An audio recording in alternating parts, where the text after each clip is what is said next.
Est-ce que comme moi, vous passez beaucoup de temps à remettre en question votre existence, à vous poser beaucoup de questions sur où est votre place, quelle est votre voie, est-ce que c'est au bon endroit, pourquoi certains réussissent dans certaines choses et pas vous, pourquoi vous culpabilisez parfois de réussir facilement alors qu'on vous a mis dans la tête qu'il fallait mettre beaucoup d'efforts, et des fois vous mettez beaucoup d'efforts et ça marche pas et du coup vous êtes un peu perdu et vous avez envie de développer plein de projets mais pas assez de temps, vous voyez votre âge, le temps qui passe en vous disant mais je pourrais jamais tout faire dans ma vie.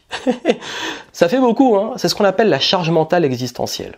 Et comme vous, c'est difficile à vivre, je le sais, parce que comme vous, j'en souffre.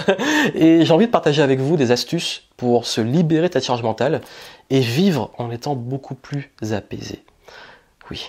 Ici Joa Yangting et aujourd'hui, je souhaite partager avec vous des conseils pour vous aider à vous libérer de la charge mentale existentielle et enfin trouver un sens, une voie, une place dans votre existence.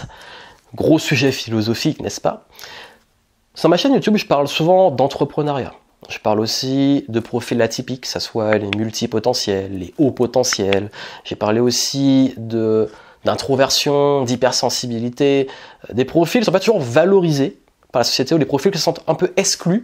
Et du coup, quand on vit ça, on se sent justement en décalage et on se dit mais c'est quoi mon rôle sur Terre? Qu'est-ce que je fous là? Le monde, je comprends pas comment il fonctionne, je comprends pas les gens, je vous rassure, je suis comme ça aussi. Souvent, je regarde des comportements où je vois un peu ce qui se passe dans le monde et je me dis mais what the fuck? C'est quoi cette planète? Vous n'êtes pas seul. Mais le but n'est pas de rester dans le jugement et surtout de ne pas en souffrir parce que c'est une vraie souffrance. C'est un vrai problème dans le sens où on se prend beaucoup la tête.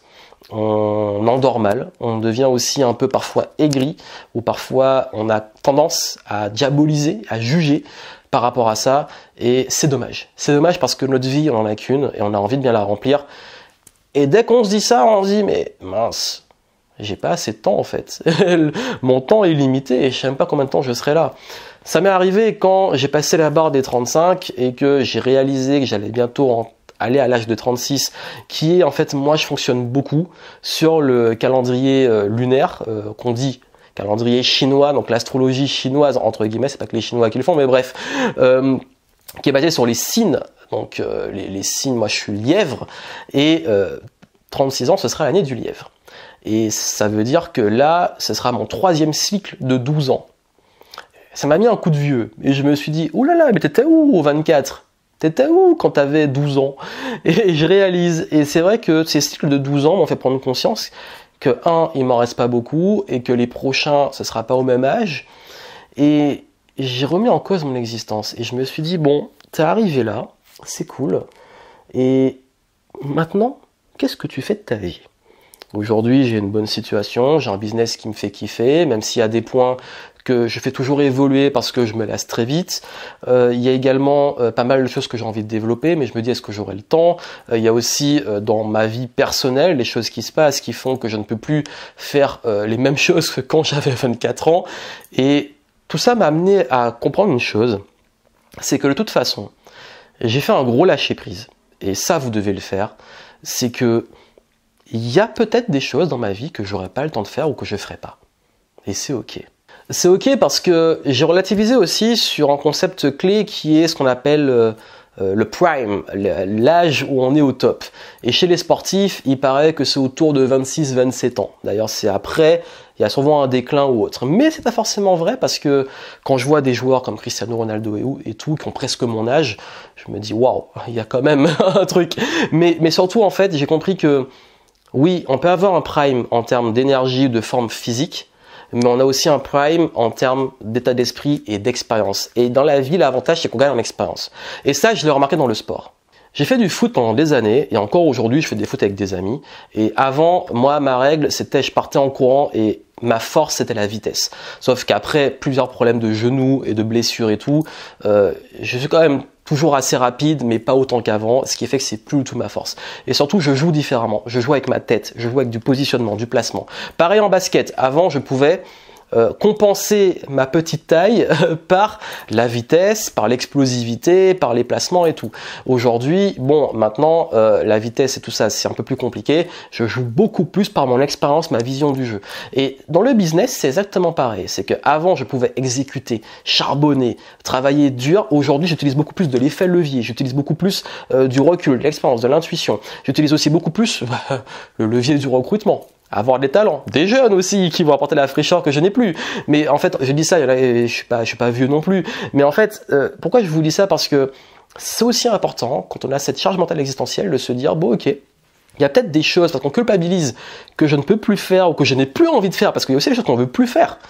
Bah c'est ok, on n'est plus obligé de les faire, et puis on peut aussi se baser sur d'autres forces qu'on a développées, et donc déculpabiliser. Et je pense qu'à chaque période de notre vie, nous avons des forces à exploiter, qui sont liées à notre âge, et il faut les exploiter. Et l'autre point, c'est que quand on cherche toujours sa place, sa voie, est-ce que j'ai fait les bons choix? Parce qu'aujourd'hui, je sais qu'à mon âge, recommencer une nouvelle carrière, etc. En fait, c'est jamais fini.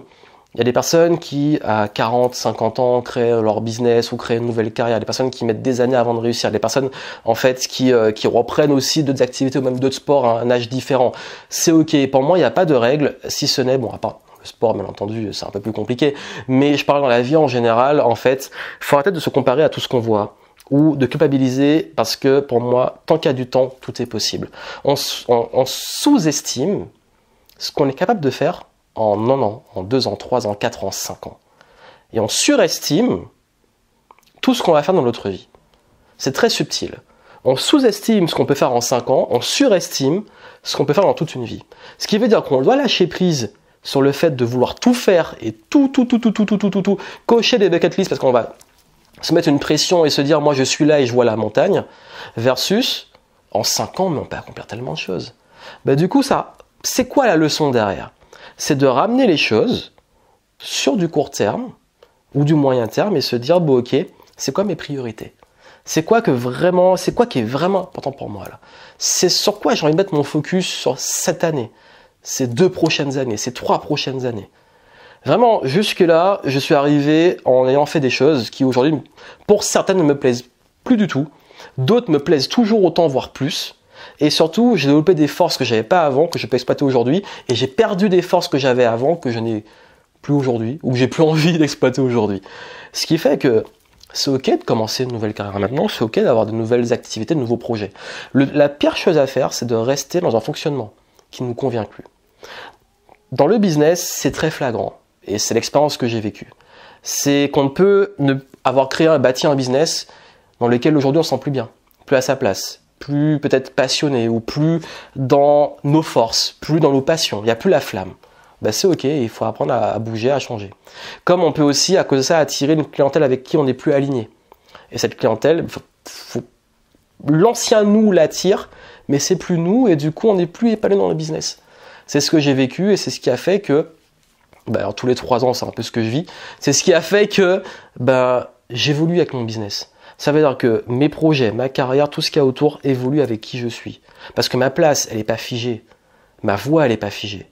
C'est en mouvement. Ma place, elle est toujours là. Vous êtes toujours à votre place parce que vous êtes en mouvement. Et quand vous comprenez ça, vous n'êtes plus dans la mission de vie, la voie, la carrière. Vous êtes dans comment j'évolue, dans quoi j'ai envie d'évoluer. C'est une meilleure question à vous poser. Et c'est une question que je vous pose. Aujourd'hui, dans quoi vraiment vous avez envie d'évoluer? C'est quoi vos priorités pour les 3-5 prochaines années? Vous allez venir sur la bucket list après. Et dans toutes ces ambitions, dans toute votre vie, vous dites, mais j'aurai jamais le temps de faire tout ça dans toute ma vie.